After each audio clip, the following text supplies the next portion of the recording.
வணக்கம். நம்ம கோவில் யூடியூப் சேனல்ல சப்ஸ்கிரைபர் அனைவருக்கும் நன்றி கலந்த வணக்கத்தை தெரிவித்துக் கொள்கிறோம்.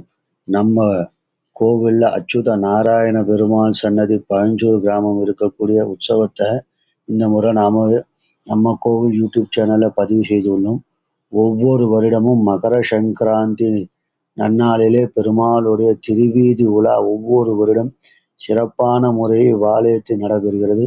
ஏனென்றால் இவ்வாலயம் சூரியனுக்கு மிகவும் பிரியத்தமான ஆலயமாக இருப்பதால் ஒவ்வொரு ஆண்டும் மகர சங்கராந்தி நன்னாளிலே பெருமாள் திருவீதி உலா புறப்பாடானது சிறப்பான முறையில் நடைபெறுவதாலும் இக்கிராம மக்கள் அனைவரும் இவ்வுற்சவத்தை மிகவும் சிறப்பான முறையில் நடத்தி வருவதாலும் நம்ம கோவில் யூடியூப் சேனல்ல இந்த வருடம் மகர சங்கராந்தி உற்சவத்தை நாம் பதிவு செய்துள்ளோம்.